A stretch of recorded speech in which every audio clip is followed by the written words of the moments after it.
Kata Nabi, yang paling berbahaya itu bukannya orang yang jelas kekufurannya, bukan orang yang jelas kafirnya, bukan. Yang paling berbahaya di antara kalian itu orang munafik. Jika ada perintah boikot produk Israel, kata dia. Cuman boikot seminggu tahan, Pak. Alhamdulillah seminggu. Kalang kabut, Israel kalang kabut, Amerika bingung. Ketika pemboikotan, seminggu kemudian, tengok Pak, masuk ke Starbucks tuh yang pakai peci, yang pakai kerudung, Muslim juga, nggak kuat Pak. Apa jawaban mereka? Banyak alasan Pak. Salah satu alasan yang saya kutip adalah lidah kami ini udah nggak sabar nak makan itu Ustaz. Coba bayangkan. Nah, kita lihat berarti Bapak Ibu, sekarang sudah genjatan senjata Palestina. Masih ada nggak orang yang membeli produk Israel? Kan sudah damai Ustaz. Nah, nanti mereka akan berkomentar begitu. Itu komentarnya orang Yahudi zaman dahulu, Pak. Ada orang munafik zaman Nabi di masa Madinah, itu sama komentarnya, Pak.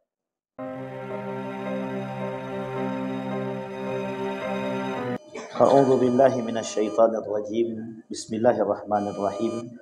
Assalamualaikum warahmatullahi wabarakatuh. Waalaikumsalam warahmatullahi wabarakatuh. Assalamualaikum warahmatullahi wabarakatuh.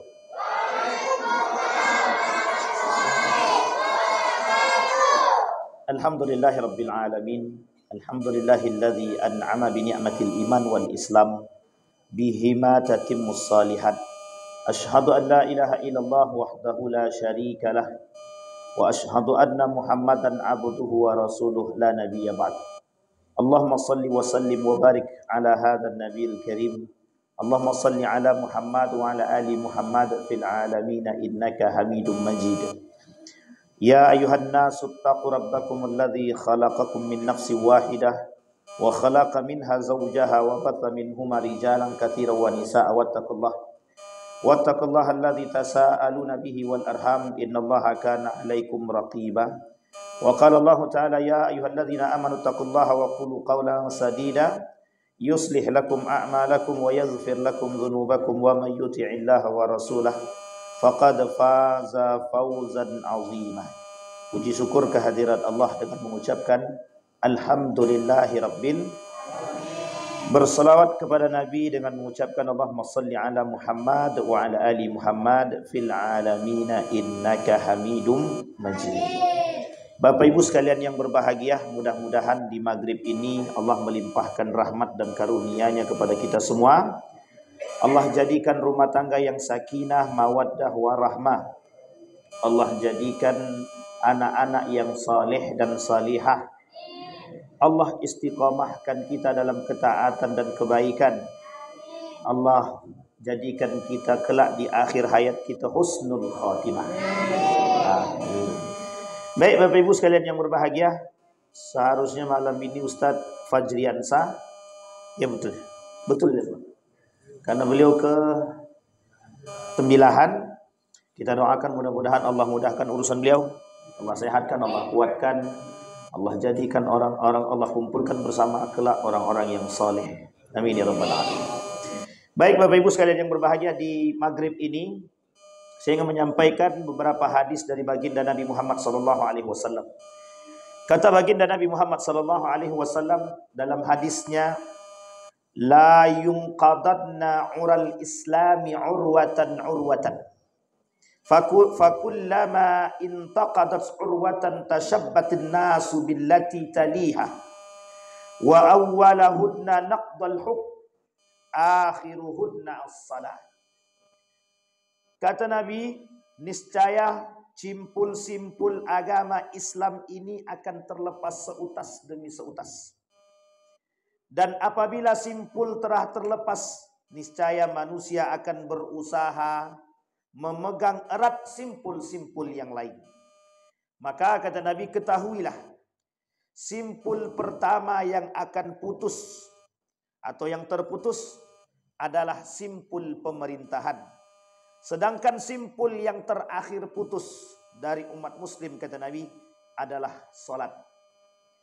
Di dalam riwayat yang lain Nabi berkata, awwalu ma tafqiduna min dinikumul khushu' wa akhiru ma tafqiduna min dinikumus salah. Hadisnya panjang, saya potong aja. Langsung saya terjemahkan. hal pertama kali yang akan hilang dari agama kalian adalah kekhusyuan. Sedangkan yang terakhir kali akan lenyap dari agama kalian adalah salat. Simpul-simpul agama ini pasti akan putus seutas demi seutas. Sampai panjang hadisnya. Jadi kita potong sampai di situ. Bapak Ibu sekalian yang berbahagia, dari hadis yang kami sampaikan tadi, di dalam kitab Syamsuddin Az-Zahabi, Imam Az-Zahabi lebih tepatnya, judul kitabnya Al-Kabair, dosa-dosa besar. Ada 76 dosa-dosa besar itu. Sedikit apa banyak? Banyak apa sedikit? 76. Sedangkan 10 aja ragu-ragu, apalagi 76. Dari 76 dosa besar tadi, nomor urutan yang ketiga, yang masuk dalam kategori dosa besar kata Imam Syamsuddin Az-Zahabi, begitu juga yang dinukil dalam kitabnya Syekh Mutawalli Sya'rawi. Kata beliau di nomor urutan yang ketiga, tarikus shalah. Apa itu Bapak Ibu? Orang yang meninggalkan salat. Di dalam hadis Nabi, percakapan Nabi dengan iblis ada 10. Ini dah kami sampaikan juga. Ada 10 kawan iblis. Satu di antara 10 itu tarikus shalah. Jadi banyak 10, kami ambil satu aja. Orang yang meninggalkan salat. Nah, Bapak Ibu sekalian yang berbahagia, kata Nabi di dalam riwayat yang lain, innahu satakunu alaikum umara, akan datang kepada kalian para pemimpin yuakhirunas salah. Mereka akan mengakhirkan salat an miqatiha, dari waktu yang sudah ditentukan. Wa yakhnukunaha ila syarakil mauta fa idza ra'aitumuhum qad fa'alu dzalika fasallus salata limiqatiha. Kemudian kata beliau, dari waktu yang telah ditetapkan seolah-olah mereka itu dalam detik-detik akhir menjelang kematian. Apabila kalian melihat mereka melakukan hal tersebut, maka salatlah kalian tepat waktu. Wa ja'alu salatakum ma'ahum subhatan. Kemudian jadikanlah salatmu bersama mereka itu sebagai salat sunnah. Bapak Ibu sekalian yang berbahagia, dari 3 hadis yang kita sampaikan, hadis yang ketiga ini mengatakan, kata Nabi, di akhir zaman akan muncul para pemimpin-pemimpin yang mengakhirkan salat. Bukan meninggalkan salat ya. Bukan meninggalkan salat, tapi mengakhirkan salat. Kalimat mengakhirkan salat itu di dalam Al-Quran oleh Ibnu Katsir dan Imam Wahbah Zuhaili dalam kitabnya Tafsir Al-Munir mengatakan, kata Allah dalam Al-Quran itu, masalakakum fi saqar. Apa yang membuat kalian masuk dalam neraka sakar? Kata apa namanya tadi? Allah dalam Al-Quran, lam naku minal musallin. Kami tidak solat. Kalimat selanjutnya, walam naku nut'imul miskin. Kami tidak memberi makan orang miskin. Kita kesampingkan orang miskin, kita dekatkan dulu kalimat solat tadi. Kata 2 para ulama tafsir tadi, dalam tafsirnya Ibnu Katsir, dalam tafsirnya Wahbah Zuhaili, atau dalam kitab tafsir Imam Nawawi Al-Bantani, nama tafsirnya Tafsir Al-Munir juga. Kata beliau, yang dimaksud dengan kalimat tersebut adalah bukan meninggalkan solat orang yang masuk ke dalam neraka sakar, tapi orang yang melalaikan solat. Sampai di sini bisa dipahami Bapak Ibu? Baik. Kalau dia meninggalkan solat, ini lain cerita nih, kata para ulama. Kita lihat dulu. Di dalam pembahasan ini, oleh Imam Az-Zahabi, itu dibagi Pak. Pembahasan solat itu dibagi. Kita ambil contoh misalkan, kalimatnya adalah tarikus shalah, meninggalkan solat. Orang yang meninggalkan solat, dalam pemahaman dosa tarkus shalah ini banyak. Satu, yang harus kita pahami, ada orang yang meninggalkan solat dengan tidak sengaja. Ada orang yang meninggalkan solat dengan sengaja. Ada orang yang melalaikan solat. 2 makna. Ada orang yang melalaikan solat dengan sengaja. Ada orang yang melalaikan solat tidak sengaja. Yang ketiga, ada orang-orang yang dimaklumkan oleh Allah karena ketertinggalan solatnya. Sampai di sini bisa dipahami? Ada 3 pembahasan itu. Dalam 3 pembahasan ini masuk dalam kategori dibahas oleh para ulama dalam ilmu hadis, dibahas oleh ulama dalam ilmu Quran, dibahas oleh ulama dalam masalah fikih. Sekarang kita runut, Pak. Kita ambil yang pertama. Ada orang yang meninggalkan sholat. Meninggalkan sholat, perkara meninggalkan sholat ini, kata Imam Syamsuddin Az-Zahabi, ada orang yang meninggalkan sholat tarikus sholat muta'ammidan. Dia sengaja meninggalkan sholat dan terus menerus. Artinya memang dia tak sholat. Memang tidak sholat. Sekarang kita lihat. Kalaulah di dalam hadis Nabi mengatakan dalam riwayat yang lain, sholat yang paling sulit bagi orang munafik 2. Sholat yang paling sulit bagi orang munafik ada 2. 1 sholat subuh, yang kedua sholat isya. Dah sampai di sini paham Bapak Ibu ya? Kata Nabi, 2 ini sholat asqalu alal munafiqin, paling berat bagi orang munafik. Artinya orang munafik jarang melakukan sholat subuh dan isya. Kalaulah jarang melaksanakan sholat subuh dan isya, dimasukkan oleh Nabi dalam kategori manusia munafik. Pertanyaannya, bagaimana dengan orang yang meninggalkan sholat 5 waktu? Munafik atau lebih daripada munafik? Kita lihat hadis Nabi berikutnya daripada hadis yang lain. Kata Nabi, man tarakas shalah fahuwa kafir. Orang yang meninggalkan sholat, kata Nabi, kafir. Berarti kira-kira lebih berbahaya atau tak berbahaya? Kalau sholat subuh dan sholat isya ditinggalkannya, berarti dia munafiknya. Kalau 5-5-nya ditinggalkannya, kafir, kata Nabi. Kafirnya tak masuk dalam, tak keluar daripada Islam, hanya terjerumus dalam perbuatan kufur. Artinya Bapak Ibu sekalian yang berbahagia, orang yang tidak sholat dan sengaja tak sholat itu, dia berada pada kekufuran. Orang munafik dimasukkan Allah ke dalam neraka jahanam. Sementara orang yang meninggalkan sholat 5 waktu muta'ammidan, di mana dimasukkan? Sama. Tak ada neraka yang lebih tinggi daripada jahanam. Artinya apa? Neraka jahanam. Khalidina fiha. Mereka abadi di dalamnya. Apa namanya? Abadi. Di dalam neraka jahanam. Kalau mereka bertobat sebelum mati, fatakabbalallahu taubatahu. Allah terima tobatnya. Tapi kalau dia tidak bertobat kepada Allah, dia mati dalam keadaan kafir atau kufur. Sampai di sini paham Bapak Ibu? Sekarang ada poin yang ketiga. Ada orang yang mengingkari kewajiban. Jadi dia tak salat karena dia mengingkari kewajiban salat. Muslim dia diingkarinya kewajiban salat, berarti lebih berbahaya daripada orang yang tidak salat. Orang yang tidak salat itu fasik. Berarti kalau ada orang yang mengingkari kewajiban salat, namanya apa? Munafik. Kira-kira ada yang lebih berbahaya daripada munafik? Kata Nabi, yang paling berbahaya itu bukannya orang yang jelas kekufurannya, bukan orang yang jelas kafirnya, bukan. Yang paling berbahaya di antara kalian itu inna asyaddan nas alaikum jami'an, kata Nabi, al-munafik. Yang paling berbahaya di antara kalian itu orang munafik. Bahkan dalam riwayat yang lain, kalau kalian ketemu dengan orang munafik, ini hadis Nabi tapi tidak perlu diikut ya, jangan diikuti dalam konteks kenegaraan kita. Apa kata Nabi? Kalau kalian ketemu dengan orang munafik, faqtuluha, bunuh, kata dia. Sanggup kita bunuh orang? Di undang-undang kita tak boleh, Pak. Tapi dalam agama, orang yang murtad itu halal darahnya. Orang yang keluar daripada Islam itu halal darahnya. Sampai di sini paham, Pak? Cuman kan terikat kita dengan undang-undang. Kita lihat, kita ambil contoh misalkan Lukman Sardi.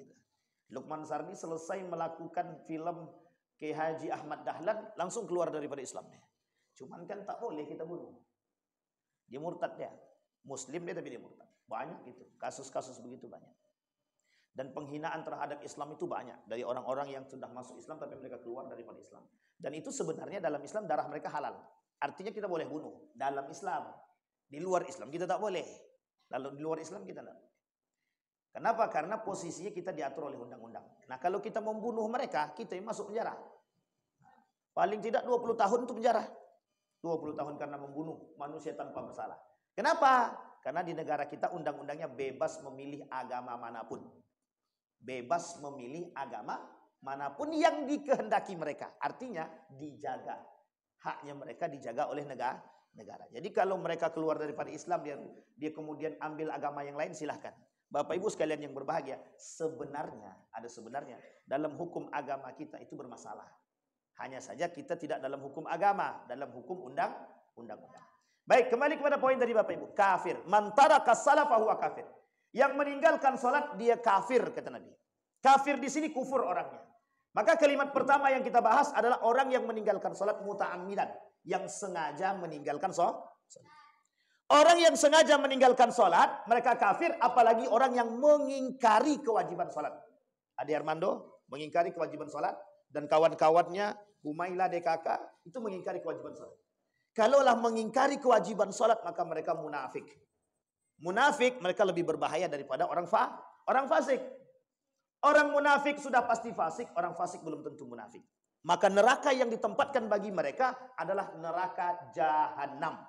Ini alasannya kenapa para ulama mengatakan orang yang sengaja meninggalkan salat dan orang yang mengingkari kewajiban salat, mereka masuk dalam kategori neraka jahanam. Nah, sementara bagaimana dengan ayat Al-Quran masalakakum fi saqar? Kalimat selanjutnya kata Allah, lam nakum minal musallin. Kata hamba tadi, kenapa kalian masuk? Kata Allah, kenapa kalian masuk dalam neraka sakar? Kami belum sholat. Kalimat inilah yang kemudian diperdebatkan oleh para ulama. Ada yang ulama mengatakan bukan tidak sholat, bukan meninggalkan sholat, tapi justru meremehkan sholat atau melalaikan sholat.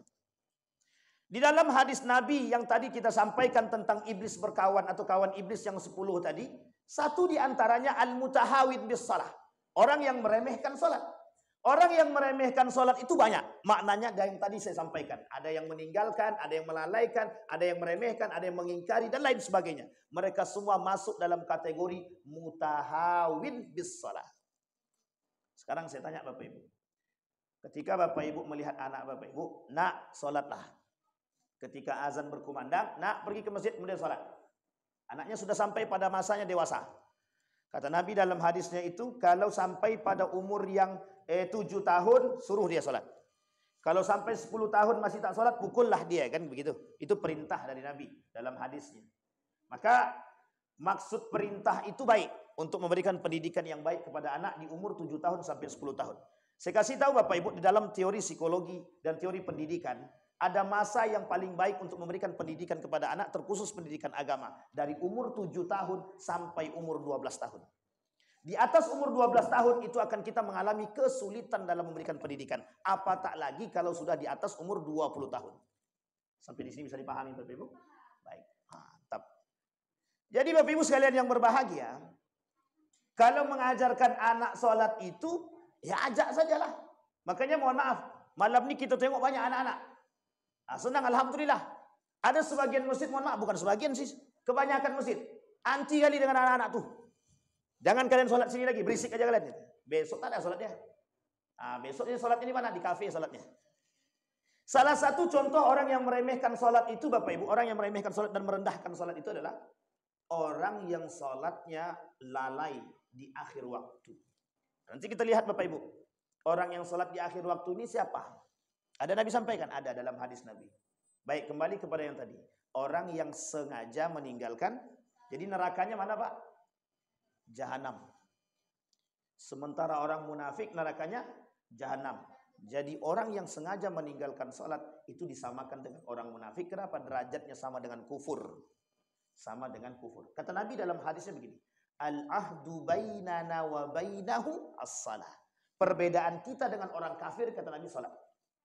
Sebegitu pentingnya sholat dalam kehidupan kita. Bapak Ibu, saya ingin katakan kepada Bapak Ibu.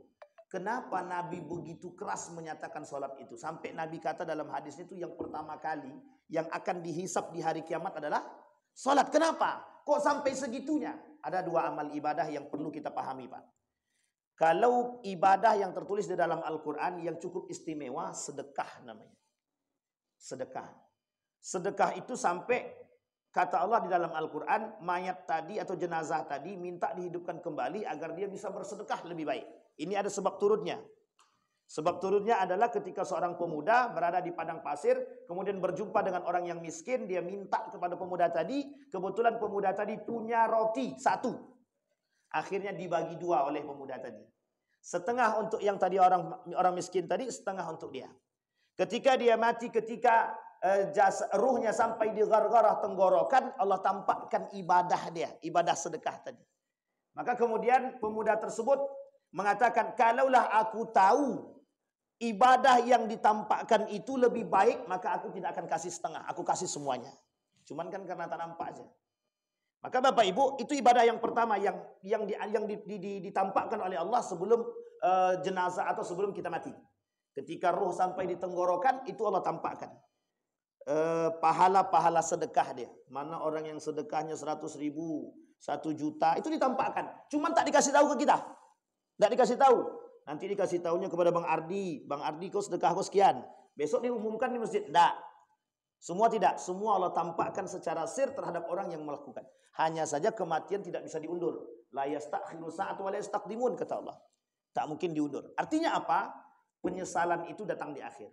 Itu yang pertama ibadah. Yang kedua, ibadah yang paling istimewa lagi, yang kedua adalah salat. Tidak ada yang di hari kiamat itu yang dihisab oleh Allah kecuali hari salat. Jadi salat adalah ibadah pertama yang dihisab.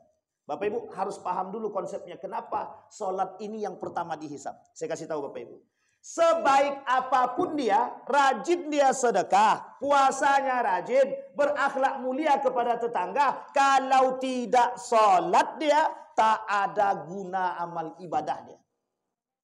Kata Allah, kata Nabi dalam hadisnya, yamha semua amal, kullu amalih, semua amal ibadah mereka tidak bernilai di sisi Allah kalau mereka tidak salat. Makanya mohon maaf, kalau ada orang salat tapi dia tidak berbuat baik kepada orang lain, tidak zakat dia, masih Allah perhitungkan salat dia. Tapi kalau mohon maaf, tidak salat dia, kata Allah tidak berguna, kata Nabi tidak berguna amal ibadah. Jadi rajin. Nah, ini ada kalimat yang harus Bapak Ibu ingat ya. Kalimat ini tolong dibuang jauh-jauh dari kita. Tolong dibuang jauh-jauh. Kalimat pertama yang ingin saya sampaikan, ini kalimatnya kaum liberal yang perusak kita nih. Kaum-kaum orientalis yang merusak, kaum-kaum liberal yang merusak, kaum-kaum sekuler. Apa kata dia? Lebih baik akhlak itu baik daripada, mohon maaf, lebih baik akhlak dia baik dan dia tidak sholat daripada dia sholat akhlaknya tak baik. Sering dengar kalimat ini? Itu kalimat perusak. Tolong nanti kalau ada yang ngomong kayak gitu, rusak itu. Jangan ngomong begitu. Nah, ini saya kasih tahu Bapak Ibu nama orangnya. Musda Mulia namanya. Cari aja nanti di Google, di internet itu. Namanya Musda Mulia. Ini tersebut apa ya? Apa, aman kan? Kecuali kalau diprotes kan. Musda Mulia itu profesor di salah satu universitas terbaik di Indonesia. Saya tak sebutkan universitasnya. Tapi kalau mau cari tahu, carilah. Tak apa-apa. Kata beliau begini. Tidak perlu agama, yang penting dia baik akhlaknya, baik sifatnya kepada sesama, maka dia sudah pasti masuk surga. Maka syarat masuk surga kata beliau ada 3. Percaya Tuhan, percaya hari kiamat, berbuat baik. Tidak masuk di situ salat. Itu kata Muslim tuh, muslimah. Kata dia, nama dia Musda, orang gelarnya profesor dan dia berkerudung. Dan ini Bapak Ibu yang terjadi mohon maaf, yang terjadi di lingkungan kita. Apa kata para masyarakat kita? Lebih baik dia lagi. Tak sholat, memang dia tak sholat. Tapi akhlaknya baik kepada tetangga dia. Baik, dia suka membantu, suka menolong. Pertanyaannya adalah, kembali kepada pertanyaan tadi. Apa pertanyaan selanjutnya? Pernyataan selanjutnya begini. Lebih baik orang yang tadi daripada sholat dia tapi akhlaknya kayak setan gitu dia. Pertanyaannya yang mana yang harus kita pilih? Sekarang saya tanya Bapak Ibu, lebih baik mana? Orang yang tidak sholat, ya, yang tidak sholat, orang yang tidak sholat tapi baik kelakuannya kepada masyarakat, atau yang sholat tapi buruk perangainya? Itu salah semua, Pak. Jangan dipilih. Pilih yang kedua, yang ketiga. Harusnya sholat itu mencegah perbuatan keji dan mungkar. Loh kok kalau tangan kita kok masih mencuri, kita masih sholat? Tapi sepaling tidaknya di antara dua tadi yang harus kita pilih. Meskipun dia akhlaknya bejat, tapi masih sholat dia. Makanya mohon maaf Bapak Ibu. Harusnya yang ketiga sih, harusnya yang ketiga. Sholat itu bisa merubah akhlak sebenarnya. Harusnya. Tapi kan itu harusnya. Makanya mohon maaf Bapak Ibu. Yusuf Al-Qaradawi mengatakan begini. Kalau ada orang pelaku zina, orang-orang pelaku zina, Kemudian bertanya kepada salah seorang ulama, bagaimana kondisi kami? Kami ini masih berzina, sementara kehidupan kami memang tidak mapan. Tapi kami sholat. Nah, kata ulama tadi, ente masih sholat? Masih. Ya udah, sholatlah. Mudah-mudahan kelak selama engkau sholat kalian rajin selama 40 hari bisa merubah sikapmu, kata dia. Nah, itu dia Bapak Ibu. Tapi tak ada kata-kata, enggak apa-apa kau tak sholat, yang penting akhlak kau baik. Dan kami temukan Pak, siapa pernyataan orang-orang seperti orang liberal yang ingin mengatakan kepada kita bahwa sholat tersebut sekalipun engkau alim tapi akhlakmu tak benar, tak ada guna. Nah, sesuai dengan pernyataan yang tadi beliau sampaikan, tidak perlu agama, yang penting kau baik, akhlaknya kau baik, sifatnya tak ada masalah.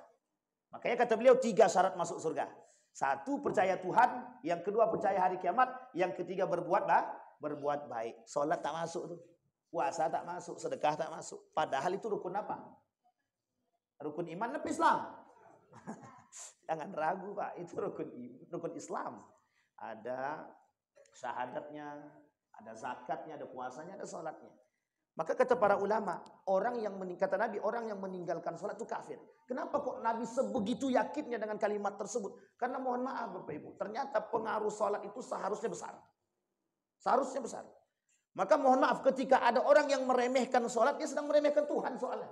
Bukan yang lain yang diremehkan, Tuhan. Dia sudah meremehkan Allah. Kalaulah Allah dia remehkan, yang lain pasti dia remehkan. Allah saja yang maha kuasa diremehkan, apalagi yang bukan, apalagi manusia. Nah, itu poin pertama. Orang yang sengaja meninggalkan sholat. Nah, apa ajakannya untuk kita semua? Apapun kondisi kita Bapak Ibu, baik kaya kita atau kurang mampu kita, sakit kita, sakratul maut kita, jangan pernah tinggalkan sholat. Jangan pernah tinggalkan sholat. Karena berat Bapak Ibu, berat. Allah tidak mau menerima amal ibadah siapapun yang memang tidak melakukan sholat atau meninggalkan sholat. Jadi tak ada guna 70 tahun Pak.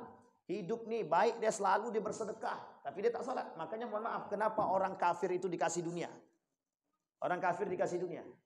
Kenapa? Karena tidak ada perintah sholat bagi mereka. Ambillah dunia ini. Tapi besok semua yang kau lakukan di muka bumi, mau bangun masjid, kau dari duit tersebut, kata Allah, tak berlaku bagi diriku. Nah, oleh profesor tadi, itu tak bermanfaat pernyataan saya tadi. Kata profesor tadi, tak bermanfaat. Kenapa tak bermanfaat? Masa orang baik kok tak masuk surga? Sekalipun tidak salat. Itu yang pertama. Artinya apa yang pertama? Orang yang sengaja meninggalkan sholat. Ada yang kedua. Orang yang meninggalkan sholat tidak sengaja. Ada yang tidak sengaja. Kita ambil contoh. Contohnya Rufi al-Qalam. Rufi al-Qalam itu orang-orang yang masuk dalam kategori maklum yang pertama oleh Allah. 1, kata Nabi, orang sobi, anak sampai dewasa. Tapi Bapak Ibu saya kasih tahu, meskipun anak-anak kita nih belum dihisap, ajarkan tetap mereka sholat. Tapi secara hisap dia belum dapat. Hisapnya kemana? Ke orang tuanya. Hisapnya kemana? Ke orang tuanya. Ajarkan dia pendidikan. Ajarkan dia. Belum dihisap memang, belum. Tapi kenapa kok diperintahkan? Diperintahkan oleh Nabi untuk mengajarkan agar teriang dalam otaknya bahwa ada pendidikan agama dan akidah yang diberikan oleh orang tuanya kepada diri dia. Kelak menjadi pertanggungjawaban di hadapan Allah. Orang tua yang tidak memberikan pendidikan sholat dan akidah kepada anaknya atau agama, pengkhianat. Pengkhianat kata Allah dan Rasulnya. Dia telah berkhianat kepada Allah dan dia telah berkhianat kepada Rasulullah. Sampai di sini bisa dipahami Bapak Ibu? Kira-kira masih pengen membiarkan anak tidak sholat? Masih pengen? Bapak Ibu perhatikan kalimat ini dalam Al-Quran. Kata Allah di dalam Al-Quran, Al-Hiknahum bis-salihin. Allah akan kumpulkan semua satu keluarga di surga itu. Bapaknya, ibunya, anak-anaknya, semua orang tuanya. Pertanyaannya kalau nanti Bapak Ibu tengok, loh kok cucuku tak ada? Anakku kok tak ada? Kok suamiku tak ada? Kok tak ada semua? Kata dia. Ini masalah. Ketika ada anak yang masuk neraka, bapaknya masuk surga, ditanya sama Tuhan. Kok tak ada yang ngajarkan sholat? Boro-boro ngajarkan sholat, orang tidur aja tidak dibangunkan, kata dia.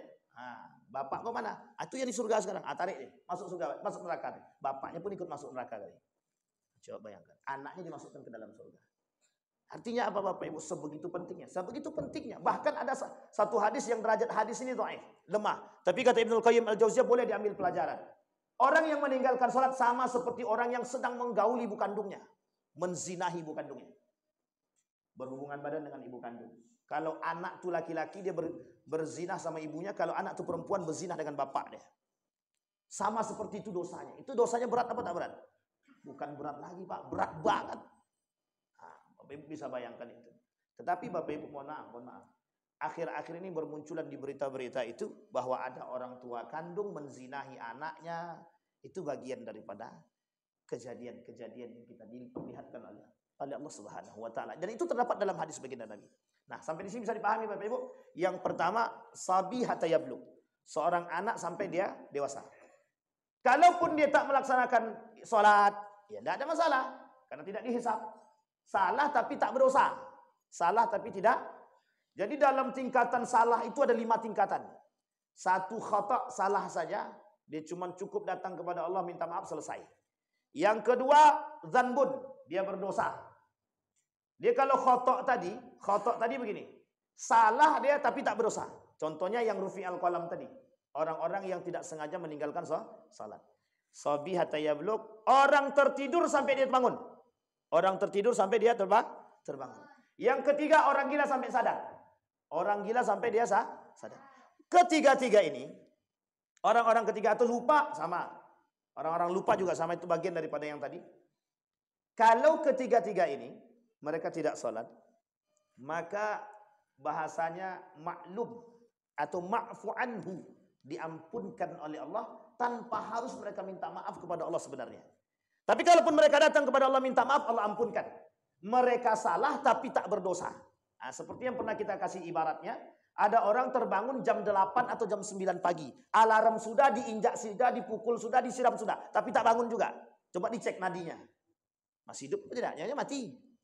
Atau orang yang sudah di telinganya alarm sudah sekenceng-kencengnya. Tapi tak bangun juga. Cuman kalau sempat dia bangun begini matanya, tidur balik dia. Itu salah. Itu dosa jelas. Sampai di sini paham? Terbangun dia jam 9. Langsung dia sholat tak nengok HP dulu.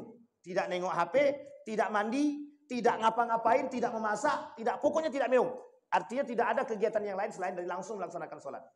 Maka orang seperti ini, itu masuk dalam kategori ma'fu anhu, bersalah tapi tak berdosa. Yang kedua, ada orang berdosa. Allah turunkan sifatnya ghafir. Ghafiriz dzambi wa qabilit taubi. Dzanbun.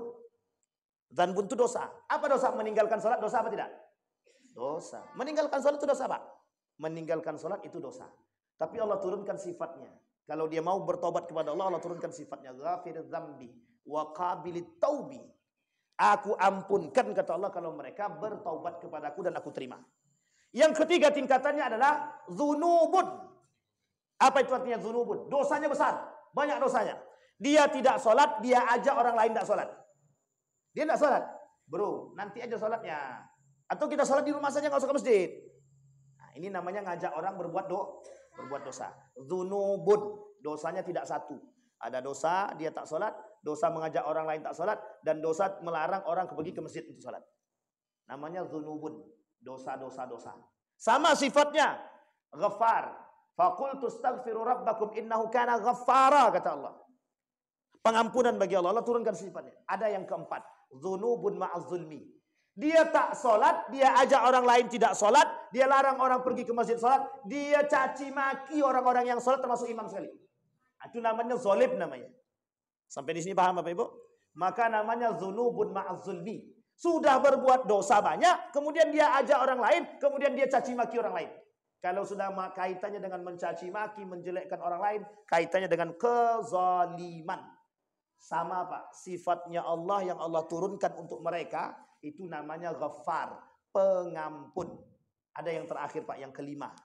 Apa yang kelima itu? Israf.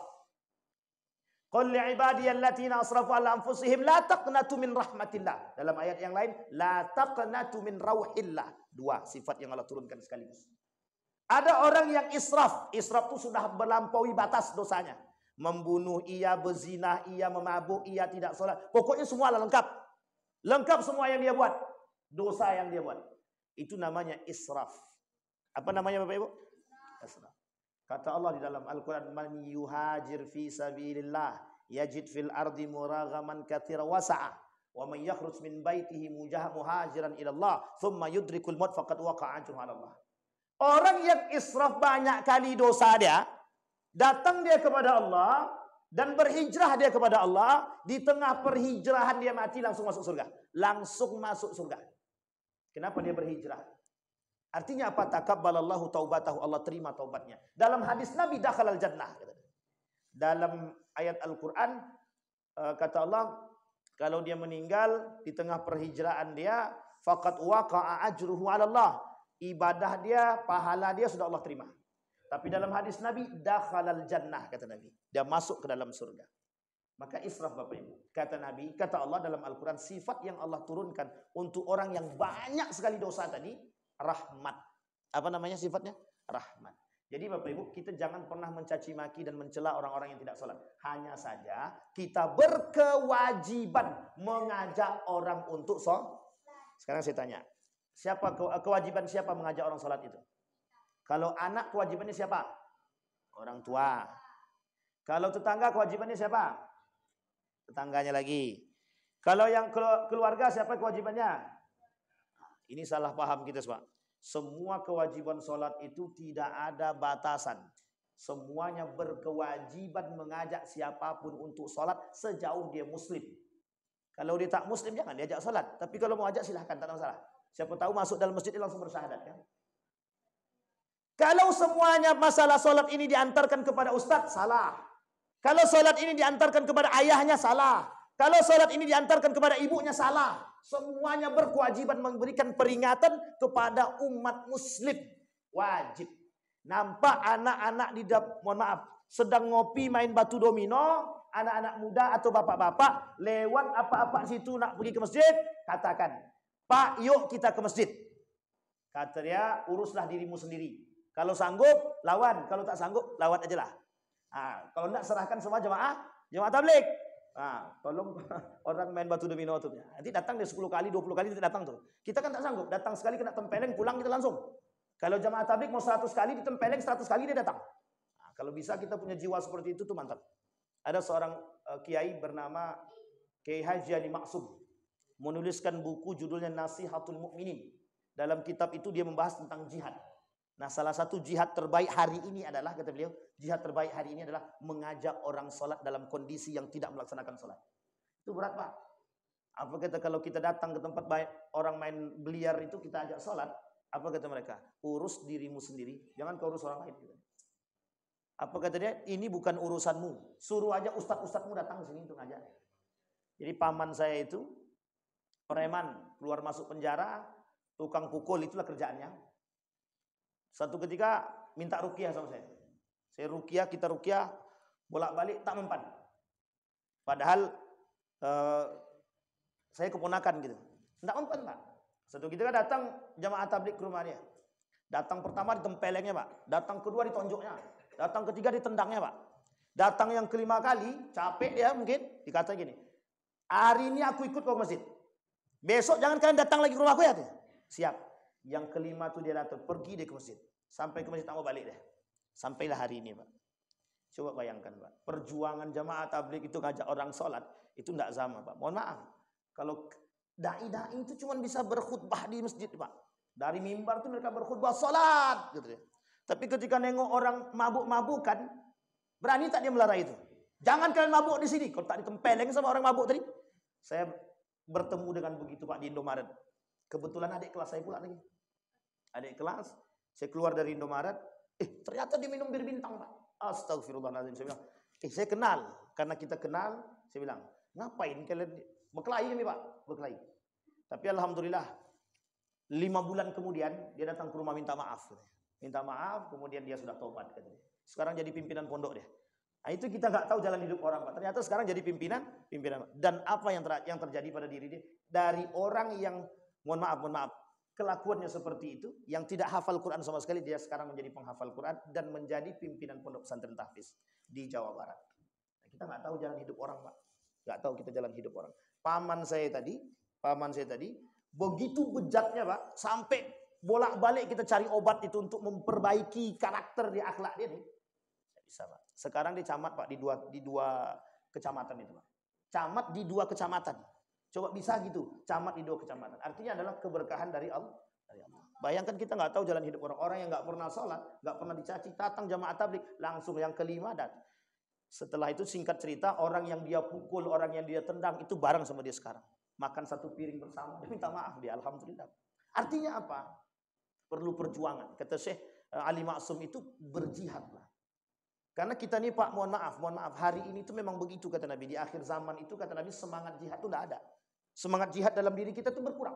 Sekalipun kita lihat di Palestina orang begitu jihadnya, itu sama sekali tidak menumbuhkan semangat jihad dalam diri kita. Kenapa saya katakan tidak menumbuhkan semangat jihad? Karena mohon maaf banyak orang yang goyang Pak, goyang. Ketika ada perintah boikot produk Israel kata dia. Cuman boikot seminggu tahan Pak, alhamdulillah seminggu. Kalang kabut, Israel kalang kabut, Amerika bingung. Ketika pemboikotan, seminggu kemudian tengok Pak, masuk ke Starbucks tuh yang pakai peci, yang pakai kerudung, Muslim juga, nggak kuat Pak. Apa jawaban mereka? Banyak alasan Pak. Salah satu alasan saya kutip adalah lidah kami ini udah nggak sabar nak makan itu Ustaz. Coba bayangkan. Nah, kita lihat berarti Bapak Ibu, sekarang sudah gencatan senjata Palestina. Masih ada nggak orang yang membeli produk Israel? Kan sudah damai Ustaz. Nah, nanti mereka akan berkomentar begitu.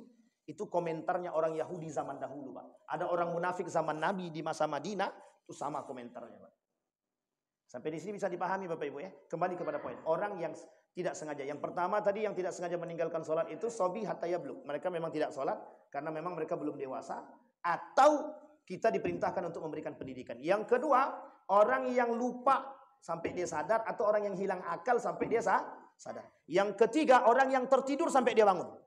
Orang yang tertidur. Maka Bapak Ibu yang tidur dengan suaminya, kalau memang tak mau bangun, suami siram aja pakai air. Kalaupun dia marah, tidak apa-apa marah di dunia. Kelak Bapak Ibu dapat pahala di akhirat. Anak tenang aja. Kalau tidak mau sholat diinjak sekali. Kalau susah kali, kalau susah betul. Kalau tak susah, atau buat seperti ini Bapak Ibu, buat kesepakatan. Kesepakatannya gini. Kalau kau tak sholat, kira-kira apa hukuman yang harus atau bagaimana cara aku membangunkan dirimu? Ini ada Bapak Ibu kemarin cerita ibu-ibu, kami punya sepakatan sama anak saya. Apa itu Bu kesepakatannya? Kalau susah dibangunkan, siramkan dia. Jadi memang setiap pagi ibunya nyiram. Jadi setiap pagi anak itu menjemur kasur. Karena dia tahu bahwa ibunya setiap hari menyiram dia tidur di atas lantai. Jadi biar enak ngepelnya, tidak perlu lagi kasur. Tapi tetap sholat meskipun susah dibangunkan. Nah, Bapak Ibu sekalian yang berbahagia, kata para ulama mengutip dalam satu pernyataan, kata ulama itu kalau anak itu mau rajin sholat, jangan pernah berhenti membaca Rabbi ja'alni muqima salati wa min dzurriyyati rabbana wa taqabbal du'a. Diamalkan setiap hari. Mana ubun-ubunnya ketok sedikit tak, nah, tiupkan. Fuh gitu. Setiap hari Pak, setiap hari. Udah sebulan Ustaz, tak juga sholat dia. Jangan sebulan, sampai mati. Artinya apa? Terus, jangan pernah berhenti. Ini jihad orang tua terhadap anak. Begitu juga suami dan istri. Baik, itu yang ketiga. Tadi orang yang tidak sengaja meninggalkan sholat. Yang kedua, yang ketiga, ada orang yang melalaikan sholat. Nah, ini yang dimaksudkan oleh Ibnu Katsir, yang dimaksudkan oleh Wahbah Zuhaili dalam tafsirnya. Apa kata Wahbah Zuhaili? Yang dimaksud penghuni neraka sakar, orang yang sengaja melalaikan sholat. Apa contohnya? Contohnya begini. Nak, sholat nak, kata ibunya. Ntar Bu, sedikit lagi. Game-nya belum habis. Habis game ini saya langsung sholat. Nah, ini namanya sengaja. Sengaja dia melalaikan sholat. Ada orang yang meninggalkan sholat dengan sengaja ketika azan berkumandang. Azan berkumandang, datang pelanggan. Pelanggan pertama datang. Wah, ini enak nih.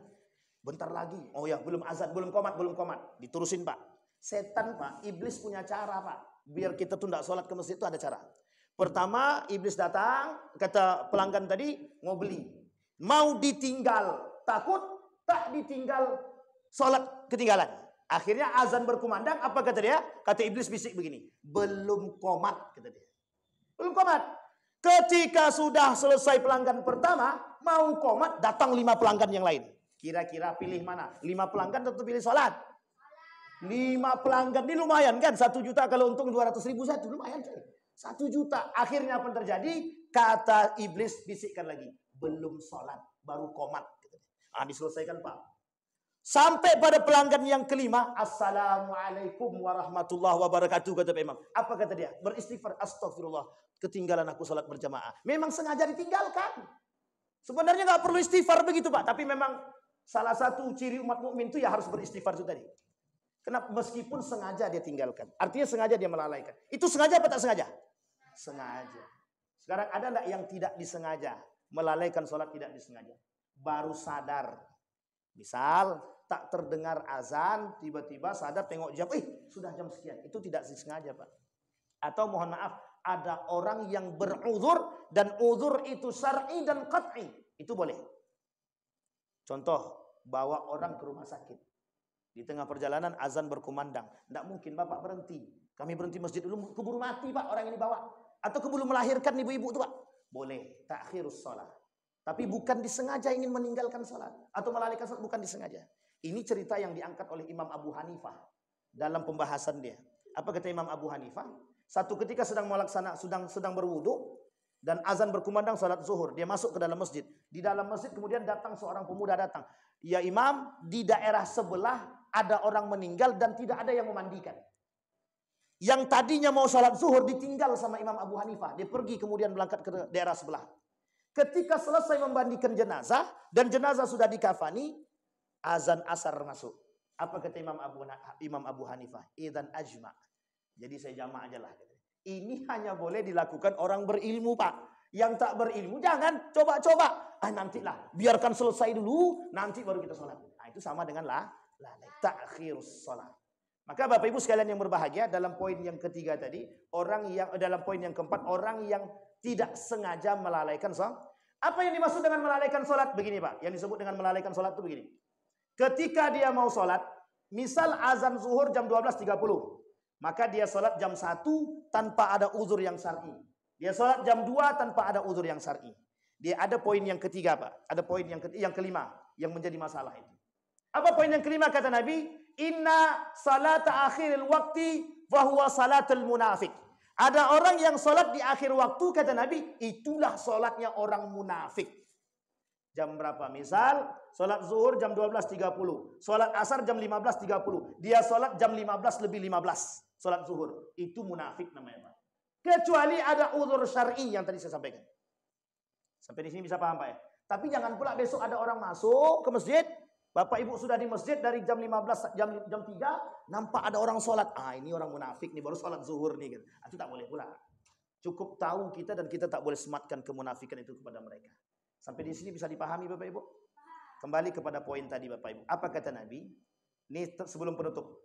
Kata Nabi, di akhir zaman itu, simpul yang hilang akan lenyap di akhir zaman kata Nabi, yaitu yang pertama simpul yang hilang, simpul pemerintahan. Yang kedua atau yang terakhir hilang kata Nabi dari umat muslim itu adalah simpul sholat. Maka kelak sholat itu bukan menjadi kewajiban bagi mereka. Maka Bapak Ibu saya mengambil satu pernyataan dari Ibnul Qayyim Al-Jauziyah. Jadikan sholat itu hobi, bukan wajib. Kalau wajib Pak, itu mesti terikat dengan reward. Ancaman dan reward itu apa? Penghargaan. Penghargaannya apa? Kalau dia sholat surga, kalau tidak sholat ancamannya neraka. Sekarang pertanyaan saya adalah kalau tidak ada surga dan neraka, kira-kira mau sholat nggak kita? Betul, serius. Semangat. Ini baru calon-calon pemimpin dan imam-imam masa depan, insyaallah. Amin. Kita doakan Pak, anak-anak kita mudah-mudahan. Baik Bapak Ibu sekalian yang berbahagia. Dengan berakhirnya hadis yang kita sampaikan tadi berakhir pula, mudah-mudahan ada manfaat bagi kita semua. Poin pentingnya bagi kita adalah sampaikan apa yang kita sampaikan ini kepada anak-anak kita, tetangga kita, keluarga kita. Ku anfusakum wa ahlikum nara. Sangat berat ketika kita meninggalkan salat dengan sengaja. Fa'tabiru ya ulil absar la'allakum tuflihun. Assalamualaikum warahmatullahi wabarakatuh.